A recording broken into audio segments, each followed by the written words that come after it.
Hi everyone, my name is Dr Zoe Fisher and I work as a consultant clinical psychologist in a community neurorehabilitation service in Swansea Bay Health Board for people living with acquired brain injury. I also work as an associate professor in the Health and Wellbeing Academy at Swansea University, and this job really gives me the opportunity to look at some of the research about well-being. We've been able to develop our own theoretical models of well-being and translate some of that work into my everyday clinical practice to help people living with brain injuries to experience well-being again. Today's presentation, we're going to talk to you a little bit about building a positive mind. But before we do, I'll just talk a little bit about what is well-being.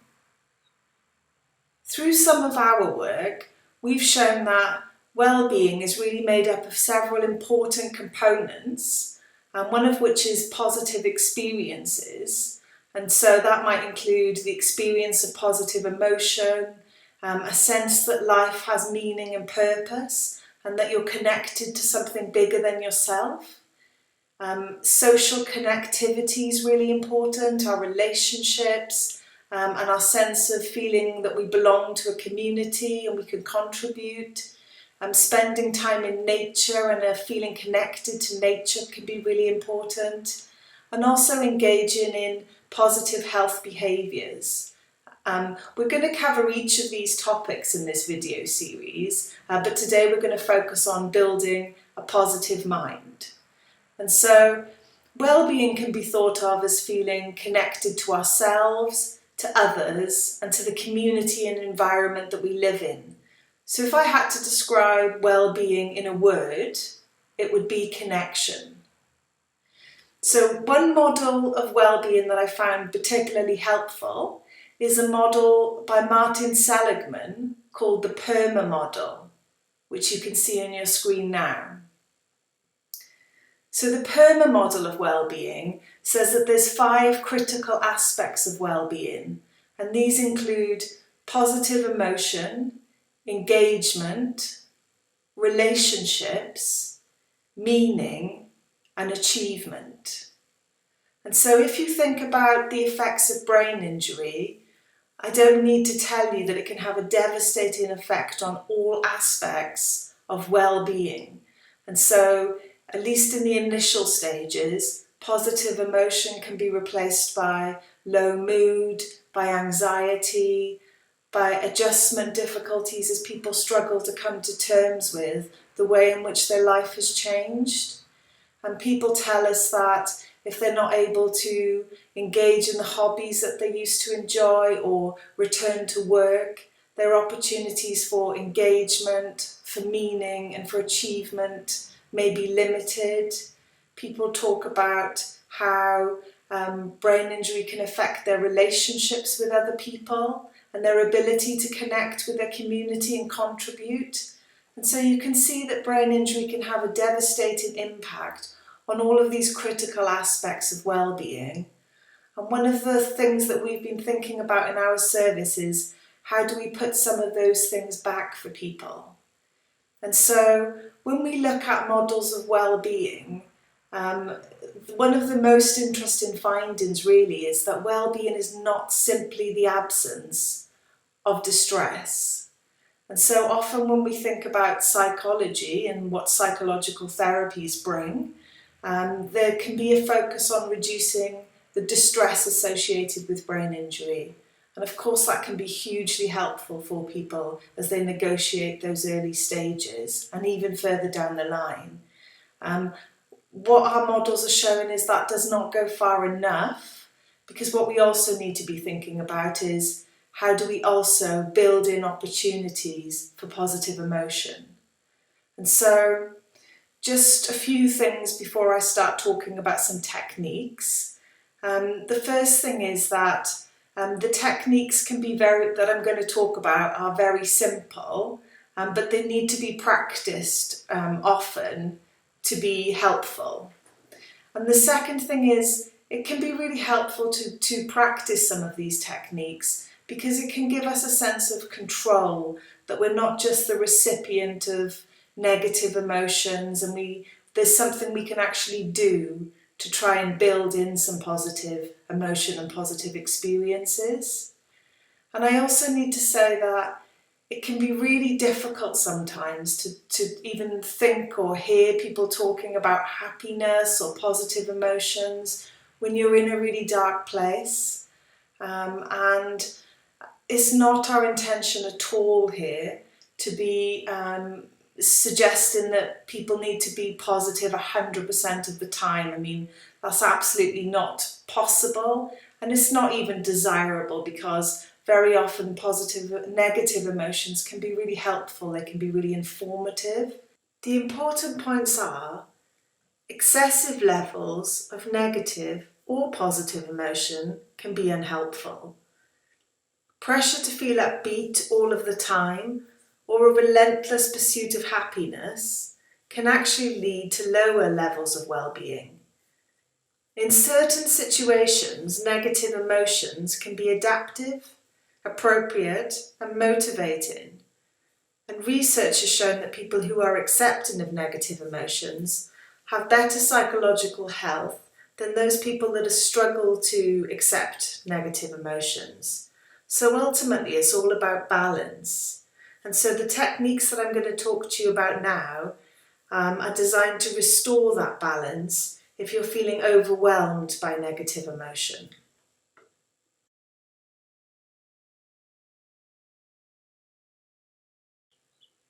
In this next section, we're going to talk a little bit about strengths. And so when people first experience brain injury, there's a lot of focus on what people can't do. And that can be really important to help people understand some of the difficulties that they now experience after brain injury, and to help people find ways to circumvent those difficulties where possible.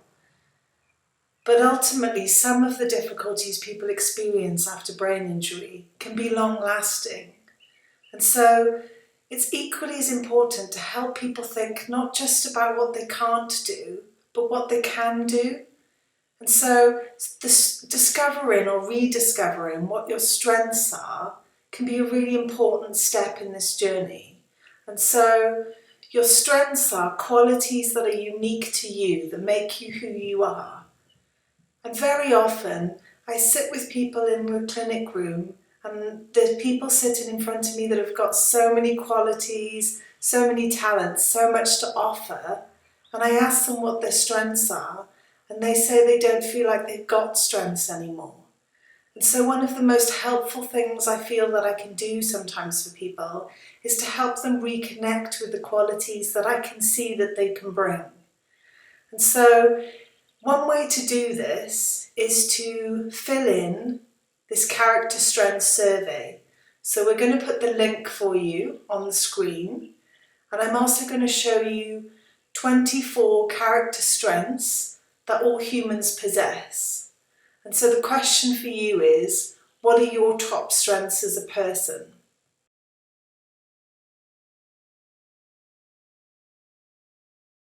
And so there's a bit of a disclaimer that goes with this, and that is that when you fill in your character strengths, it can be quite a long process. So it can take about 40 minutes. It can feel frustrating, although you don't have to do it all in one go. But I wouldn't be suggesting you did it if I didn't think that the ends would justify the means. So hang on in there, attempt the survey. So you go to the website, you have to register, and then you fill in your VIA 24 character strengths questionnaire. And once you've finished, make a note of what your top 5 strengths are as a person. And so these should feel like they really fit for you. And then what I want you to do is to think about how you use your strengths at a time when you felt the most happiest. And so for many people, that time will be before they had their brain injury. So you've got these series of strengths, but in order to use them, identify what kind of things you were doing. And so, for example, someone that I worked with was a nurse, and she said she got to use her character strength of kindness through her job. Other people have said their jobs didn't give them the opportunities to use their strengths, but they used them for voluntary work, for things they did outside of work and in their families. So think about how you used to use your strengths at a time when you felt happy. And now think about how you use your strengths now. And what we tend to find is when people are feeling low in mood or distressed, or they feel lost after a brain injury, very often what's happened is that they don't have an outlet to use their strengths. And lots of research has shown that if you use your strengths every day, this can really contribute to your sense of well-being, meaning and purpose.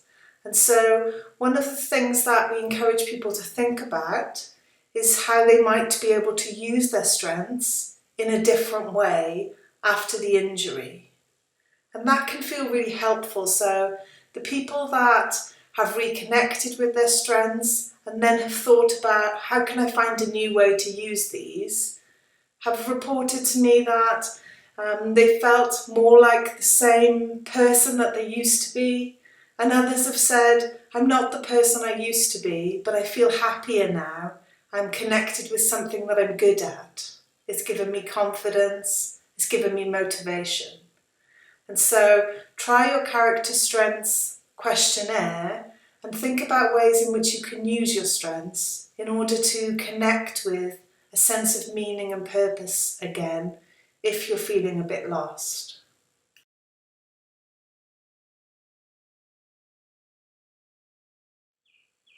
In this section, we're going to talk about flow. So you might not have heard that term before, but when I explain what it is, you may be able to relate to the experience of flow. And so flow is a state where you get completely immersed in a task and you lose all sense of time. So you might emerge several hours later thinking, where did the time go? And so people achieve flow through different things because that depends on what they're good at, what their strengths are and what they enjoy. But the key point about flow is that you can only achieve flow when the challenge is sufficient for your skill level. So if a task is really easy, you might enjoy it, but you probably won't get into flow. So for example, an accomplished pianist won't get into flow by playing Happy Birthday. And if a task's too difficult, we'll probably just get frustrated and give up.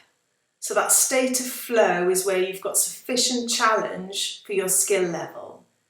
So think a bit about how you've achieved flow previously, and if you can include that activity more in order to get a sense of well-being, because flow is shown to be really good for us. In the PERMA model that I showed you by Martin Seligman, flow relates to engagement, which has been shown to be really helpful in supporting well-being.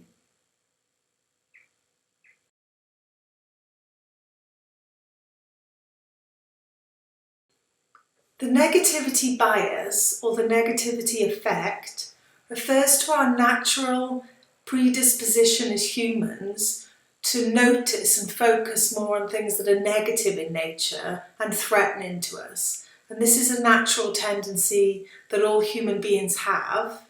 And sometimes when people experience trauma, that tendency can become even greater.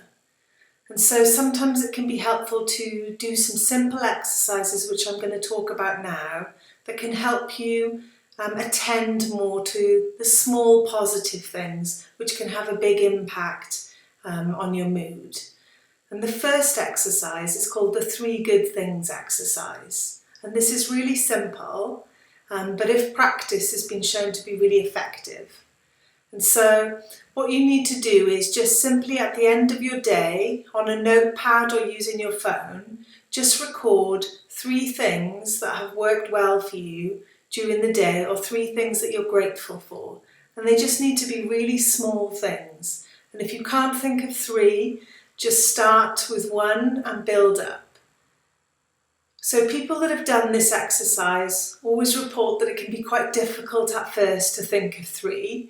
So they have to trawl through their day and try to remember 3 positive things, like somebody made me a cup of tea or the sun was shining. But after doing this for about a week or 2, people start to notice that they don't have to trawl through their day because they're noticing these things in the moment and thinking that they're going to record them later. And so their brain is actually more aware of these positive things in the moment. And then towards the end, people have actually started constructing their own positive moments. So they might think, before I rush out the door to go to work, I might spend a moment cuddling my dog, and that can be one of my good things. So try this exercise and see whether it's helpful for you.